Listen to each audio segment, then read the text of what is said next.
મારું નામ સુનીતાબેન S Christian છે। મોહધા તાલુકામાં સણાલી પીએસસીમાં શાસ્તાપુર સેન્ટરમાં મારી જોબ છે। સુનીતાબેન, એક જો સોશિયલ મીડિયામાં એક વિડીયો વાયરલ થયો છે એક પટાવાળા બેન ઇન્જેક્શન શું છે સમગ્ર વિગત? એ સમગ્ર વિગતમાં એવું છે કે મેં 2 દિવસ પહેલાં જે લાભાર્થીની મુલાકાત કરી એ લાભાર્થી દ્વારા મને જાણવા મળ્યું કે એમને જે 5% એચબી થઈ ગયું હતું એ અત્યારે પ્રેગ્નન્ટ છે। 8 મહિનાની સગર્ભા માતા છે અને એને 5% એચબી થઈ ગયું હતું અને અમે એને સણાલી પીએસસીમાં આયન સુક્રોઝ બોટલ માટે મોકલી હતી। ત્યાં કોઈનાથી એના હાથમાં નસ આવી નહીં, બધી આઉટ જતી હતી। તો પછી છેલ્લે પટ્ટાવાળા બેને એની વેન લીધી અને એને બોટલ ચડાવ્યો ને એને ઇન્જેક્શન આપ્યું। પટ્ટાવાળા બેનનું નામ અસ્મિતાબેન સોઢા છે। હા, એ જ મૂકે છે।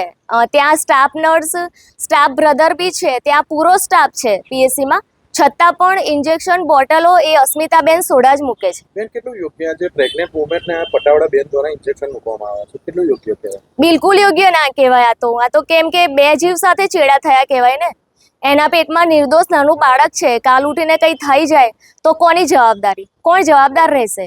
એ જે સગર્ભા માતા છે એની સાથે કંઈક ઘટના બની તો શું આરોગ્ય મંત્રી કે પછી આરોગ્ય અધિકારી શું જવાબદારી લેવા આવશે? પછી છેલ્લે બને છે એવું કે પ્રેગ્નન્ટ વુમન સાથે કોઈ બી ઘટના બને છે, માતા મરણ થાય છે, તો માતા મરણ સીધો દોષનો ટોપલો જે તે સ્થાનિક FHW બેનના માથે આવી જાય છે અને પછી એ લોકો કલેક્ટર ઓફિસમાં જે માતા મરણ થયું હોય એ લોકોના સગાને, FHW બેનને, આશાને બધાને મિટિંગ માટે બોલાવે છે અને એમને લાગે તો બદલી બી કરી નાખે છે સ્થાનિક કર્મચારીને। કહી શકાય બેન, ખેડા જિલ્લા આરોગ્ય વિભાગમાં હમણાં થોડા સમય પહેલા પણ એક બેનનો પણ ફરીનબેન મનસુરનો વિડીયો વાયરલ થયો હતો। તેમના પણ આક્ષેપો કર્યા હતા 30 થી 50 હજાર રૂપિયા લઈને જિલ્લા આરોગ્ય અધિકારી પૈસા લે છે, શું કહેશો એ બાબતે?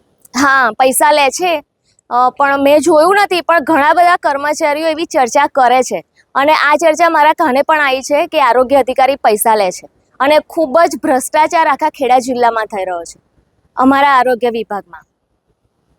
અને આ રીતે જે બોલે છે, સચ્ચાઈ બહાર લાવે છે, એ કર્મચારીને પછી અંદરખાને નોટિસો આપીને હેરાન કરવામાં આવે છે અને દૂર દૂર સુધી બદલી કરાવી દેવાની ધમકી આપે છે।